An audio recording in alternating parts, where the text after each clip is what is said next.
In the small, rural village, nestled in the heart of Nigeria, there lived a beautiful and kind-hearted young woman named Akua.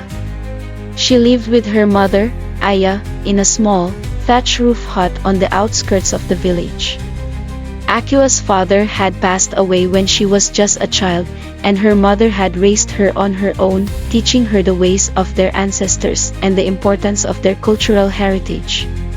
Akua was a hard worker and helped her mother with their small farm, where they grew yams, cassava, and other staple crops. She was also an expert weaver and spent many hours at her loom, creating beautiful, colorful fabrics that were highly prized by the villagers. But Akua's life took a dramatic turn when her mother fell gravely ill.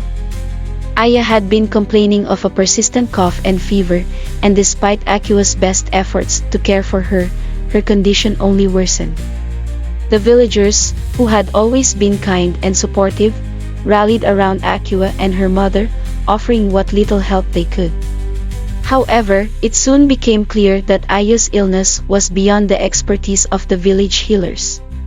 Akua knew that she had to find a way to get her mother the medical attention she needed, but the nearest hospital was many miles away, and Akua had no way of getting there. It was then that she remembered Thomas, the village powerful and mysterious healer. Thomas was a man of great knowledge and wisdom, who was said to possess the power to heal even the most grievous of wounds. Akua had heard stories about Thomas's abilities, but she had always been skeptical. Now, however, she was desperate, and she knew that she had to try anything to save her mother's life. Akua made her way to Thomas's compound, which was located on the outskirts of the village. The compound was surrounded by a high wall, adorned with intricate carvings and symbols that seemed to hold secrets and mysteries of their own. Akua was greeted by Thomas's servant, who led her to the healer's chambers. Thomas was a tall, imposing figure with a commanding presence. He had a long, white beard that reached down to his waist, and his eyes seemed to bore into Akua's very soul.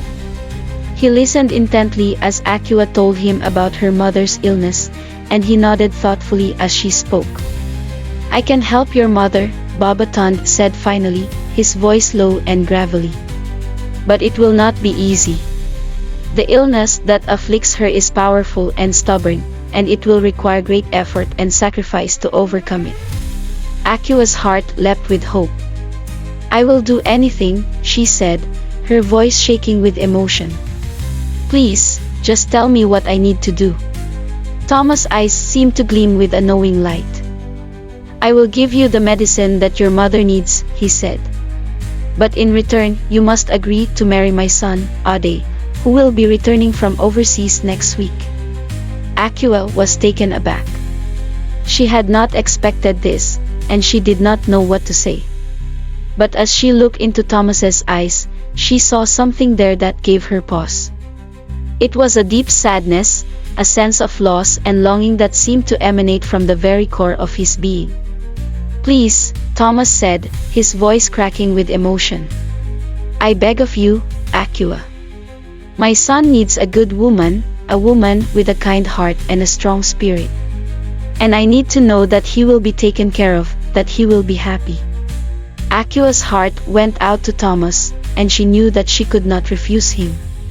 She agreed to marry Ade, and Thomas handed her a small pouch containing the medicine that her mother needed. As Akua made her way back to her village, she felt a sense of trepidation. She had just agreed to marry a man she had never met, a man who was a stranger to her. But she had done it for her mother, and she knew that she would do anything to save her life. The days that followed were a blur of activity as Akua prepared for her wedding. She was introduced to Ade, who was tall and handsome, with a charming smile and a quick wit. But despite his charming exterior, Akua sensed that there was something deeper, something that Ade was hiding. The wedding ceremony was a grand affair, with music and dancing and feasting that lasted long into the night. Akua was dressed in a beautiful, traditional wedding gown, and Ade wore a handsome, embroidered agbada. As they exchanged their vows, Akua felt a sense of unease, a sense that she was making a mistake. But it was too late now. The ceremony was over, and Akua was now Aid's wife. She tried to push aside her doubts and focus on making the best of her new life. As she settled into her new home, Akua discovered that Ode was not the man she thought he was. He was cold and distant, and seemed to care little for her feelings or well-being. Akua tried to reach out to him, to connect with him on some level, but he pushed her away. Despite the challenges she faced, Akua refused to give up. She threw herself into her new role as Aid's wife, learning to manage the household and care for her new husband. But no matter how hard she tried, she couldn't shake the feeling that she was living a lie. One day, while exploring the compound, Akua stumbled upon a hidden room. Inside, she found a series of letters and photographs that revealed a shocking truth about Ode. It turned out that Ode was not who he claimed to be. He was already married to a white woman who already had kids for him. It seemed his father wanted him to marry a woman from their tribe. Akua was horrified. She felt betrayed and deceived, and she didn't know how to process the information. She began to question everything about her marriage and her new life. As she struggled to come to terms with the truth, Akua discovered that she was not alone. There were others in the compound who knew the truth about Aid's life, and they were willing to help her. Together, they hatched a plan to help her escape and bring her husband and the father to justice. But as they worked to uncover the truth, Akua realized that she had feelings for Ode. Despite his flaws and mistakes, she had grown to care for him. In the end, Akua was faced with a difficult decision. Should she go ahead with the plan and risk losing him forever, or should she continue to live with him despite finding out the truth? She decided to leave the marriage without informing anyone. Akua threw away her feelings and left Ode for good, going back to her mother. When Ode realized that his wife was gone, he felt a stench of pain in his heart. He stayed alone for days and realized how much he had grown to love her. He then decided to go look for her. He went on a journey to Akua's village, and when he got there, he pleaded with her to forgive him and follow him home. Akua refused, telling him how she found out that he was married to a foreign woman. Ode went ahead to tell her the truth, that he was married to a white woman in the past, but they were already divorced. Akua asked him about the kids, and Ode told her that the kids were not his and he doesn't have any child with his old wife.